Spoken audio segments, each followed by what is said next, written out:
Qachon jarroh oyoq yoki qo'lni kesib tashlashga majbur bo'ladi? Amputatsiya bu har doim ham kechikish emas. Assalomu alaykum. Bugun amputatsiya, ya'ni qo'l yoki oyoqning kesib tashlanishi haqida gaplashamiz. Amputatsiya bu shunchaki a'zoni olib tashlash emas, balki bemor hayotini saqlab qolish uchun bir qaratilgan operativ jarayon hisoblanadi.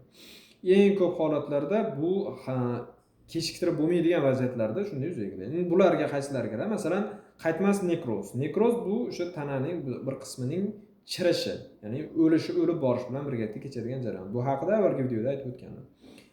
Xuddi shu chiriyotgan jarayonga infeksiya qo'shilib qoladigan bo'lsa, gangrena rivojlanadi va u tanaga tarqab ketish holatiga xavf ostida bo'ladi. Bundan tashqari, og'ir infeksiya belgilarida infeksiyaning tanaga tarqab ketish ehtimoli yuqori bo'lganda yoki tiklab bo'lmaydigan travmatik jarayonlar, avariya yoki birorta joyga urilish, ezilib qolish natijasida qo'l yoki oyoqning tiklab bo'lmaydigan darajada maydalanib ketishi.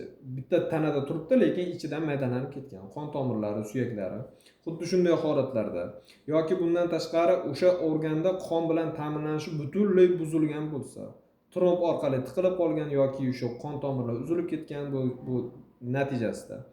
Bundan tashqari eng keng tarqalgan turlardan biri bu o'sha organda suyak bo'g'im sistemasidagi xavfli o'smalar. Ayniqsa o'sha xavfli o'smalarning butun tanaga tarqash ehtimoli yuqori bo'lgan holatlarda o'sha qo'l yoki oyoqning yoki tananing boshqa qismidagi ma'lum bir a'zoning kesib olib tashlanishiga majbur bo'ladi va bu narsa hayotni saqlab qolish uchun birinchi o'ringa chiqadigan bir vaziyat hisoblanadi. Agar o'sha o'lik to'qima tanada qolsa nima bo'ladi degan savol tug'ilishi mumkin. Agar o'sha o'lik to'qima tanada qolsa, unga infeksiya tushishi va infeksiyaning butun tanaga tarqab ketishi natijasida inson zaharlanib, intoksikatsiyadan vafot etishi mumkin. Bu narsa yana ham og'ir holat bo'lganligi uchun dastlabki holatlarda olib tashlashga to'g'ri keladi. Unutmang, amputatsiya bu jarrohning birinchi tanlovi emas. Oxirgi tanlov hisoblanadi. Boshqa kasalliklarga boshqa yordam chorasi qolmagan vaziyatlarda. Bu vaqtida murojaat qilinadigan bo'lsa, bunday holatlarni albatta oldin olinadi, o'sha organ saqlanib qolishi mumkin.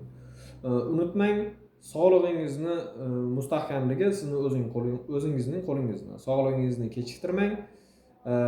Video foydali bo'lgan bo'lsa, yaqinlaringizga ulashib qo'ying. Ismim Shukurjon, xirurgman. Har kuni biror kasallik haqida ozgina gaplashamiz. Rahmat.